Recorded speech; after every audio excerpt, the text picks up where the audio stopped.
What's going on, everyone? My name's Obi, and welcome to the third episode of the Courtside Financial Podcast.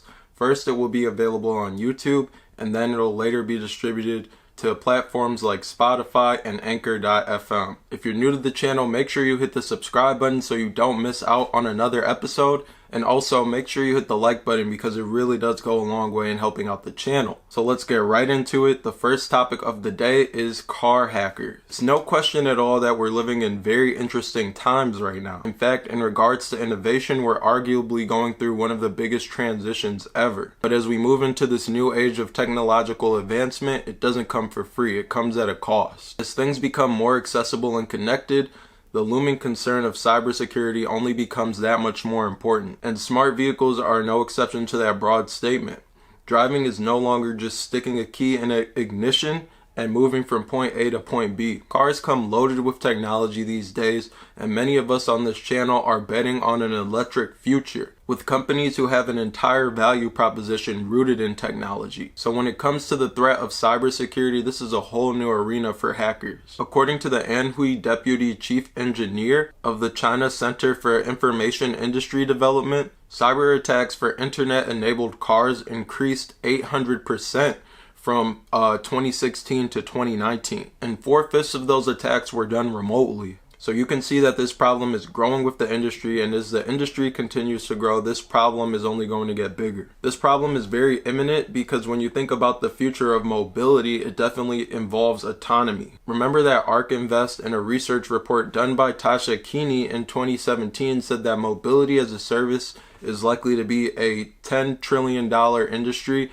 by the early 2030s. And if I recall correctly, that report was based off of safety and monetary incentives across the globe. The cost of transportation would be cheaper and it would be safer because they're reducing a lot of human error, which is the main cause of accident. Well, something pretty interesting that I read was that the head of Tencent's cybersecurity team said that they were actually able to interfere with Tesla's visual system and make one of their cars drive into traffic. He basically said that Tesla's advanced autopilot system leaves a lot of the decision making to the car, and if someone can interfere with Tesla's advanced autopilot system, then that proposes a big problem. More of a problem than just controlling the car through a network. I remember back in 2017, Jason Hughes, who is a white hat hacker, which is basically a hacker that hacks into things to expose the vulnerabilities to a company so that they can actually beef up their security, actually said that he was able to hack Tesla and get data from every supercharger across the globe. From there, he actually ended up on a call with some people over at Tesla, and I believe they paid him $5,000 for exposing that information to them. From there, he said after poking around, he was able to discover more vulnerabilities,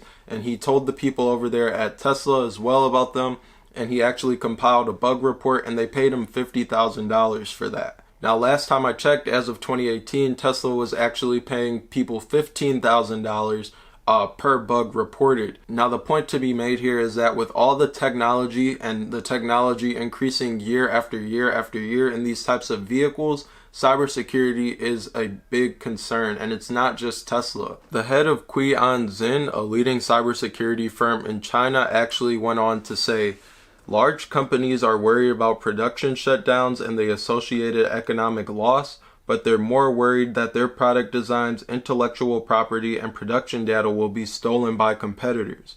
Small and mid-sized manufacturing companies lack capital, talent, and technology, meaning the security problems they face will be more severe. He said that the new challenges brought by industrial internet security can be solved through dynamic threat response systems that actually learn from attacks to improve defenses. He said that small and mid-sized firms that do not have the resources to build such systems should entrust their construction and operation to professional security companies. Now, in my opinion, one of the things that's going to hold back full self-driving and robotaxi network and things of that such that are based around autonomy is the public's fear. Public's fear of what if something happens? What if there's a glitch? Is it really going to be safer than human driving? So obviously for these companies that we all know and love, their security has to be top notch and in place, as there's lives at danger, not even the lives of the people who are driving the car, but the lives of the people who aren't driving the car as well. So I do believe that companies like Tesla, companies like NIO, wouldn't release a product like this out into the market until they are ready. But as the public, one thing that we do have to demand is a security system that's been really put to the test and gone through a lot of scrutiny. So that was something that I just felt like was important to bring to everyone's attention, the security aspect of all this mobility and autonomous driving. I do want to know what you guys think about it. Leave me a comment down below.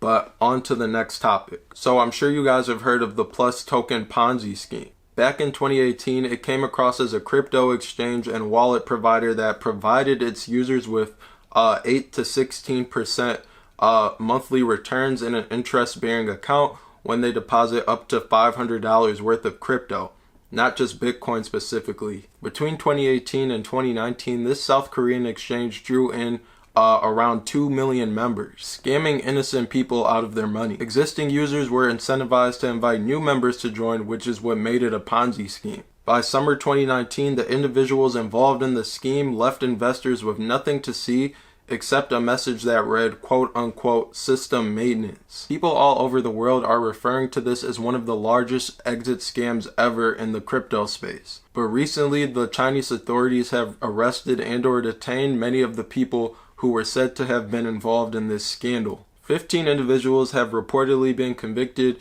facing 2 to 11 years in jail and $100,000 to $1 million in fines. At the time the funds were originally accumulated from the Ponzi scheme, they were worth around $2.2 billion. At the time this news broke, the assets were valued around $4.2 billion. Obviously, crypto has massively appreciated since then, and not just Bitcoin specifically.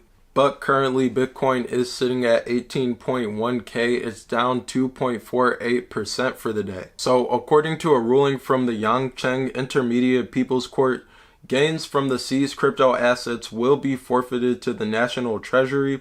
The precise details of how the assets will be dealt with and processed in accordance with the national laws have not been fully spelled out. So, two things here. It's going to be interesting to see what China does with all that crypto that they seized, because it doesn't seem that it's clear and cut at this time. Second, guys, be careful with not only your crypto, but whatever investments that you're making. And I can't stress this one enough. There's even scammers that comment on the videos sometimes, and I go through and I block them and I delete them, but they just keep coming back. I have a feeling that they're using some type of bot or something, but YouTube really needs to take care of this, because innocent people are losing their money on the daily. Every day, it feels like a scammer is just getting one up on somebody. And when you see those YouTube ads as well saying to transfer over some crypto and receive some crypto back, disregard those as well, because I assure you that those are 100% scams. So I'll end with that one. Be careful, and if it sounds fishy, odds are that it probably is. Last topic of the day is Cyber Monday. So according to the data, Black Friday wasn't as crazy as it usually is. In-store traffic fell 52.1% year over year, and obviously we can expect that because we're in the middle of a pandemic right now, and a lot of people just don't feel comfortable going out to the store, including myself.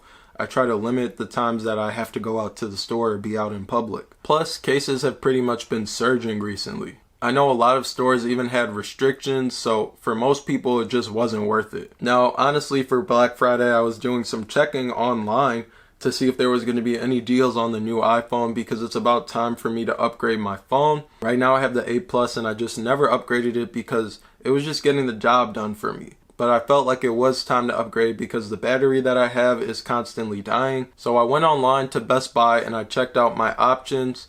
I ended up ordering the iPhone 12 Pro Max, and the deals weren't really too spectacular in my opinion. So I went online to see my options. Picking it up in store on Black Friday wasn't even an option, so I just ordered it for next Saturday, and that's when I'll pick it up, because anyways I didn't want to put myself in a situation where there's huge crowds and tons of people and potentially risk my health. With that being said, I'm sure a lot of people were thinking like me as well. Even though Black Friday in-store traffic was down 52.1% year over year, online spending on Black Friday surged to 21.6%, and that made a new record, according to Adobe Analytics. So I expect Cyber Monday, which is tomorrow, to be huge. If there was something that you had in mind for Black Friday, don't feel like you missed out. I feel like a lot of these retailers understand the situation that we're in, and they're going to be having a lot of deals online come tomorrow, especially since there's projected to be a lot of online traffic this year. So that was it for the Cyber Monday, Black Friday topic. This week I pretty much just took some time to unplug and spend some time with the family, had a small Thanksgiving, but I'll wrap up this podcast with one last message. Be safe, and everyone have a good week next week. Thanks for watching. Make sure you hit the like button. Make sure you hit the subscribe button. Leave me a comment down below. I want to know what you guys think, and I'll leave the free Discord in the description as well. Catch you guys in the next one.